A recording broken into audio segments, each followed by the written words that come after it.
Welcome. Today we are going to continue our discussion on the microscopic states of a system in equilibrium.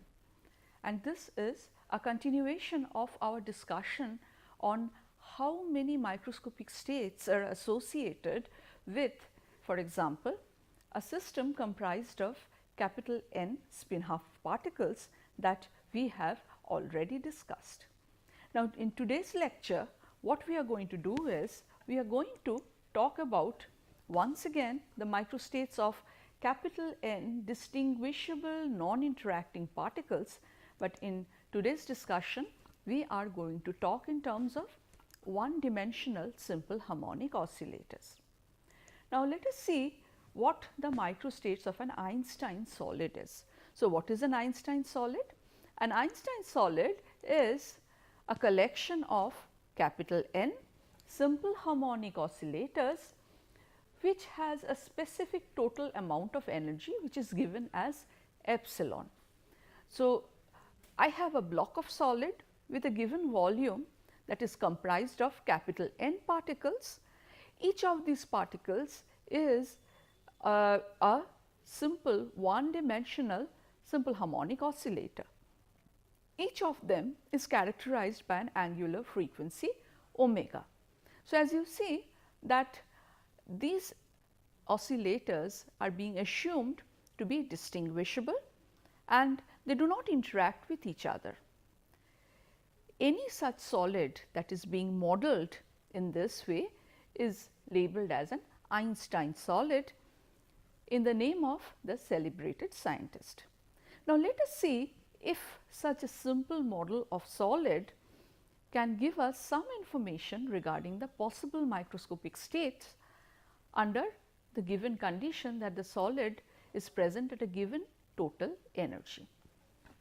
When we go back and have a look at what happens with any such system, this is a typical pictorial representation of a block of solid which is comprised of, here as in this picture, 12 simple harmonic oscillators which by our assumption of the model will have, all of them will have the same angular frequency omega, and they do not know how much if the others exist, in the sense that all of them behave as an independent simple harmonic oscillator. And it is also important to note that the total energy of the system is given by epsilon units of quantized energies. Now, in order to understand what it means, let us go and try to see what I mean by this epsilon units of quantized energy. Now, for every simple harmonic oscillator, let us say the energy is given by this epsilon plus half this whole thing into h cross omega. So, how much is the 0 point energy of this oscillator? Half h cross omega. Therefore, this system has epsilon times h cross omega units of energy over and above the 0 point energy. Since all of the oscillators will be having the same 0 point energy, having the same angular frequency, we can assume it to be the 0th level of energy, and therefore, whatever energy the system possesses over and above the 0 point energy is what we are going to be interested in for the rest of our lecture. So, let us go and try and have a look at, for this system, how do I find out the number of microstates given that there are capital N simple harmonic oscillators with epsilon units of quantized energies. We have already covered this, and we now know that the number of microstates, they depend on the quanta of energy available, that is epsilon, and the number of particles present in the following way. Now, we have also discussed that what is a typical way of representing each of the microstates possible for any such system. So, let us say that every quantum of energy that over and above the 0 point energy is represented in terms of a red pellet, and I am going to use black walls to separate out all the particles, all the n particles that are present in the given volume. So, how many walls would you require to separate these n particles? Obviously, n minus 1 walls. So, if I look at the corresponding example of n equal to 3 and epsilon equal to 2, what I find is these are some of the typical microscopic states where I have been playing around with a total of 3 plus 2 minus 1, 4 symbols, in this case 2 pellets, 2 red pellets and 2 black walls. And it is possible to then find out what is the number of microscopic states for different systems.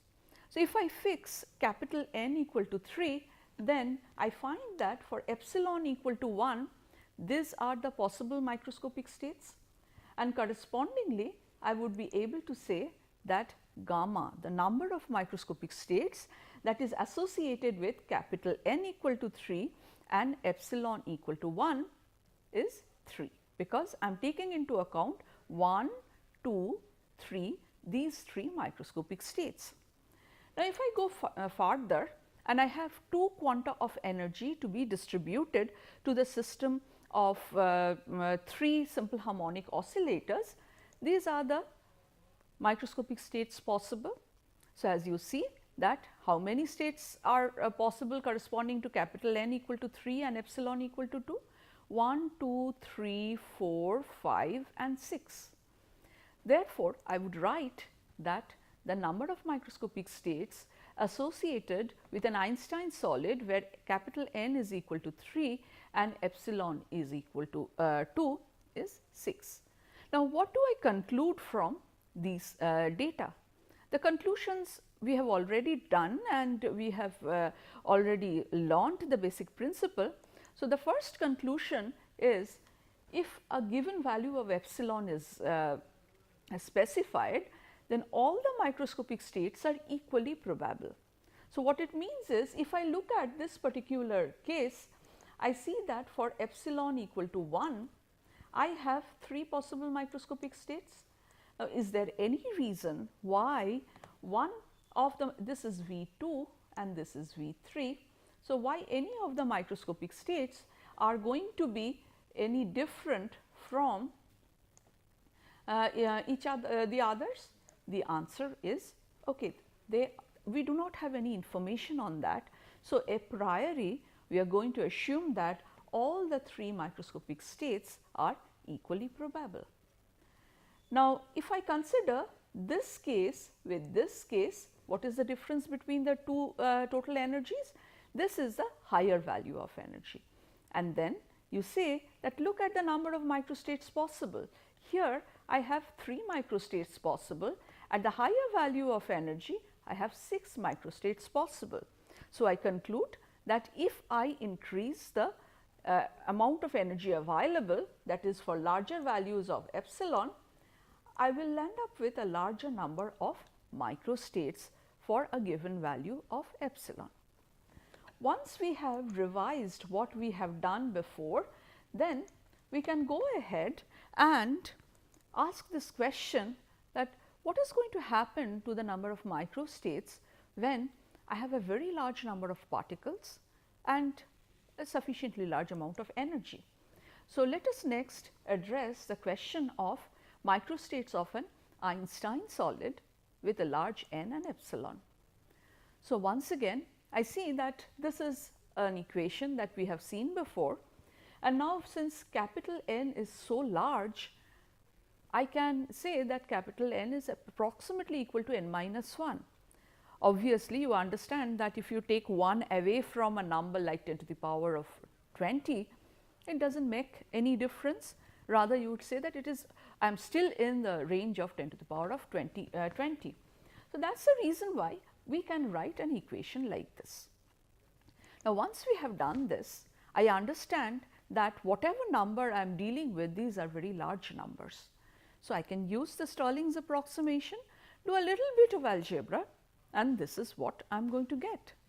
I have got the natural logarithm of gamma, that is the number of microscopic states possible for this Einstein solid, in terms of the large number of simple harmonic oscillators that constitute this solid, and the epsilon, the quanta of energy available to the system over and above the net 0 point energy of the system.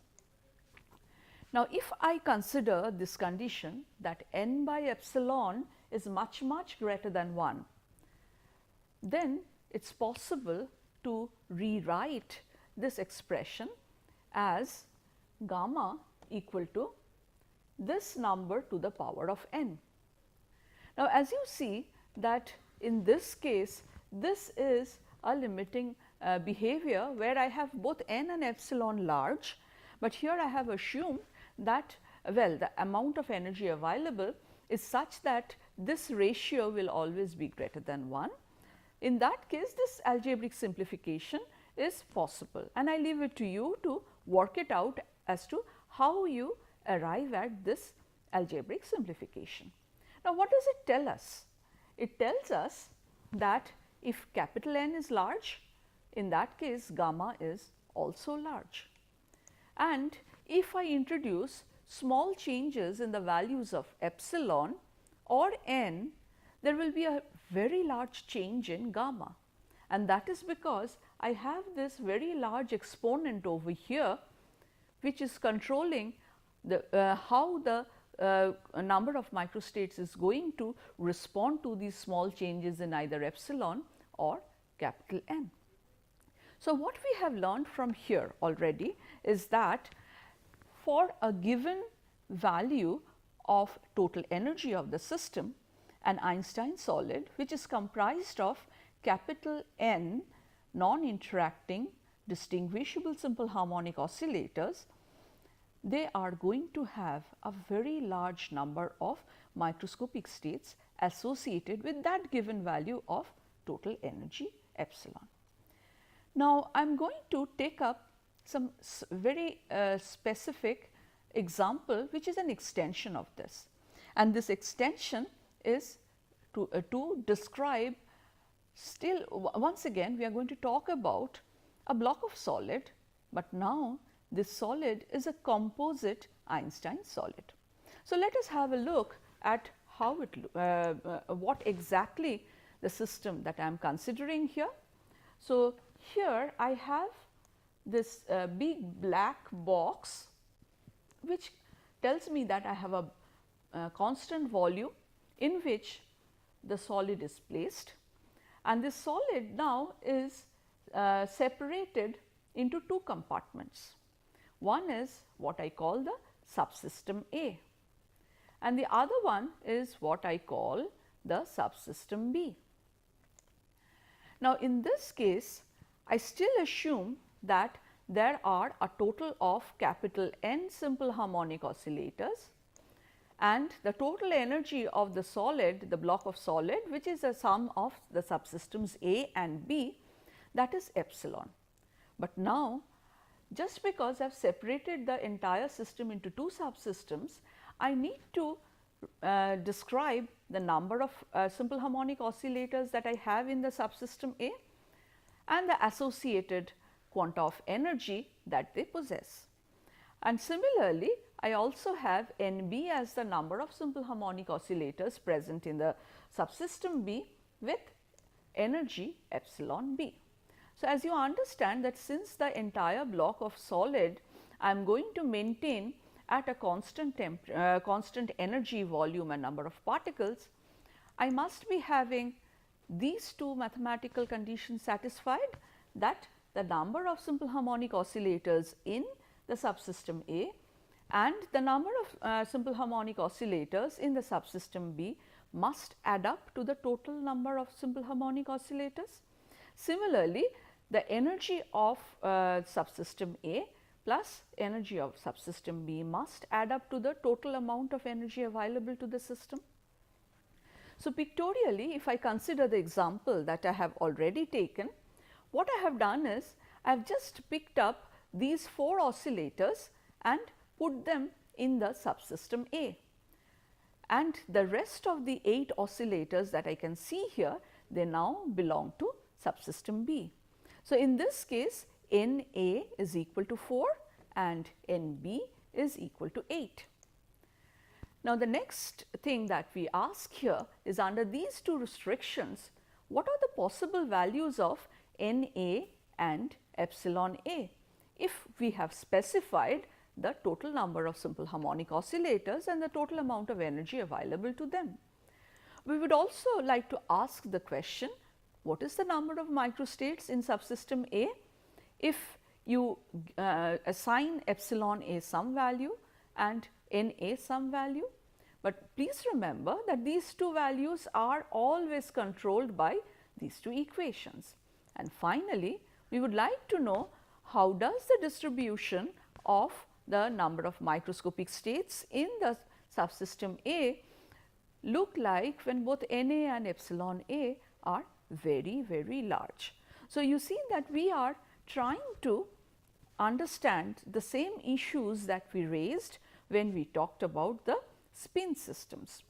So, let us take these questions one by one and try to see if the conclusions that we derived in the case of the spin system is general enough and applies to this simple harmonic oscillator system as well. So, let us next have a look at what happens to a composite Einstein solid that is comprised of capital N simple harmonic oscillators with a total energy of epsilon, and the question that we ask is, what are the possible values of N A and epsilon A. Now, as you see that in this case I am going to assume that capital N, for the sake of simplicity, is equal to 6, and I am also going to assume, and I am going to leave this fixed. Now, let me assume that epsilon is equal to 6. Now, when the sum of the two energies epsilon A and epsilon B are fixed, then what I find is that I must now the two constraint equations that I have must look like epsilon A plus epsilon B equal to 6 and N A plus N B equal to 6. So, it is just an example where I am now going to calculate the total number of microstates possible. As you see that here I can very easily find out for the entire solid the total number of microstates, and that you can very easily show it to be 462. This is something that you already know, but what is new here is as follows. These 462 microscopic states, these are now describing not all the capital N simple harmonic oscillators together. Because of the introduction of the subsystems A and B, now I have different macrostates possible corresponding to each of the subsystem. Now, since let me say that here epsilon A plus epsilon B is always a constant. Therefore, I can vary only one variable like epsilon A from a minimum permissible value to a maximum permissible value, and the values of epsilon B will automatically be defined in accordance to this equation. So, how many such macro states are possible for the subsystem A? As you see that the subsystem A has 7 different macro states. So, under the condition of a constant number of particles and a given value of a total energy of 6 units, you can see that these 7 macrostates are possible. And there will be many microstates possible for, say, epsilon A equal to 0, or maybe some other microscopic states associated with epsilon A equal to 5. If I sum up all the possible microscopic states for each of these macro states, I am going to retrieve this number 462. But here there is something more that I need to consider about this composite solid, and that is as follows. So, in this example, we very easily can say that, well, the number of microstates for the subsystem A can be obtained by saying that, well, this is epsilon A plus 2 factorial divided by epsilon A factorial plus 2 into 2 factorial. Now I can generate the different macroscopic states, there are 7 of them, by changing the value of epsilon A, keeping Na fixed at 3. If I do that, then this is what I would get.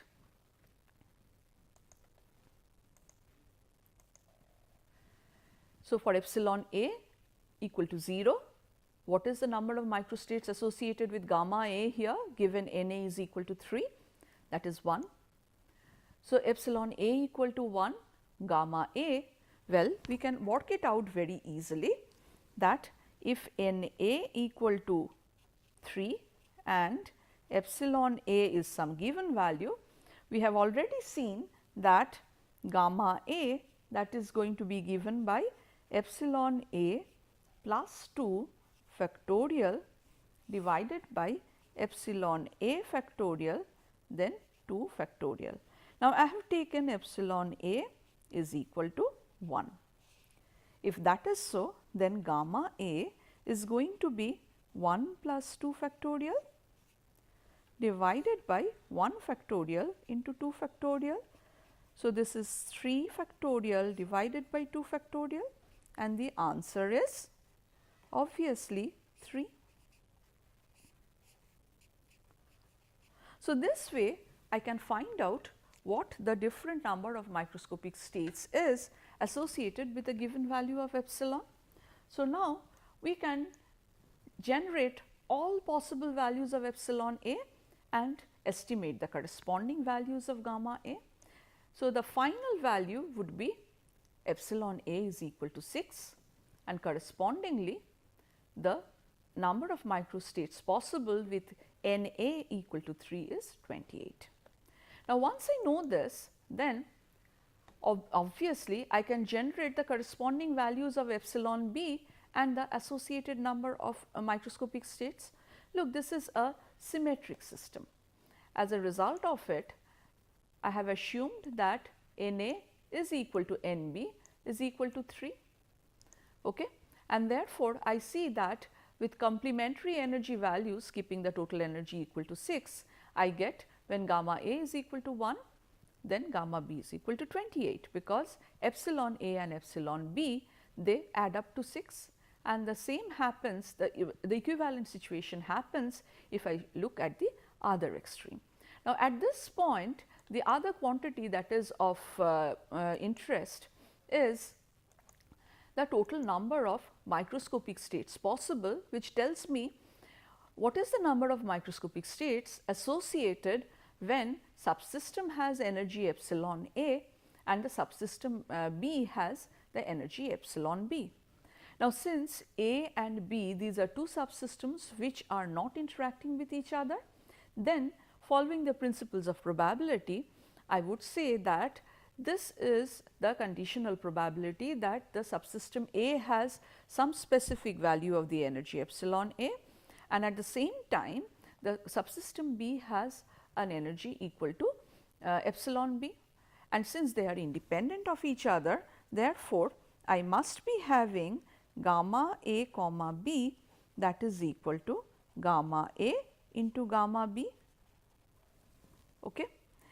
So, using this principle, we can now find out what these values are.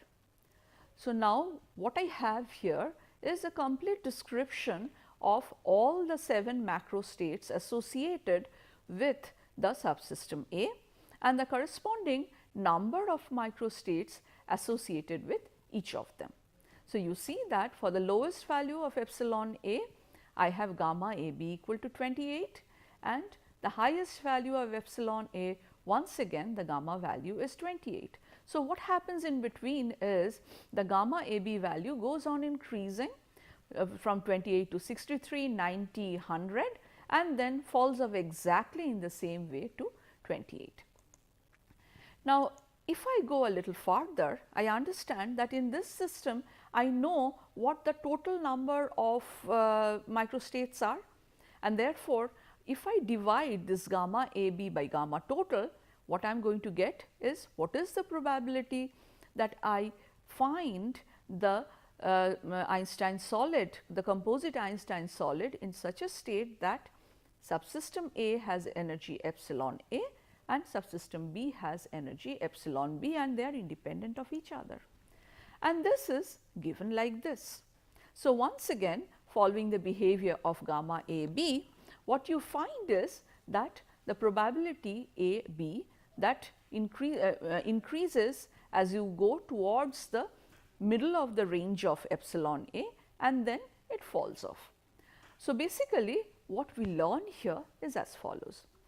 For a given value of epsilon A, I understand all associated microscopic states are equally probable. For example, if I fix my epsilon A at epsilon A equal to 2, how many microstates are available to the system? 90 microstates are available to the system. Okay? And these 90 microscopic states are equally probable under the given condition.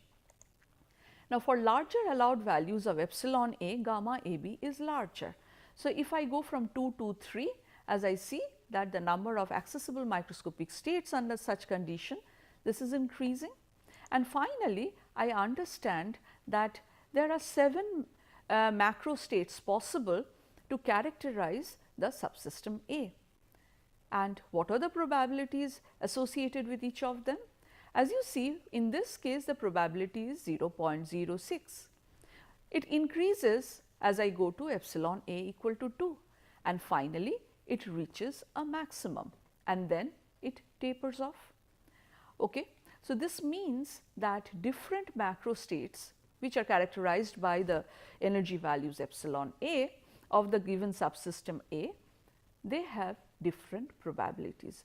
Please remember that these are the probabilities of observing the subsystem A with a total value of epsilon A for energy, given the condition that epsilon A plus epsilon B must always maintain a constancy condition. So, this is the distribution of epsilon A as you see here, and I can very easily indicate that epsilon A equal to 3 is associated with the highest number of microscopic states, and hence this is the most probable state. In the next lecture, we are going to see the effect of the large values of n and epsilon on this distribution and conclude what happens in realistic systems where the number of particles is very large and even the amount of energy available may also be relatively large. Thank you.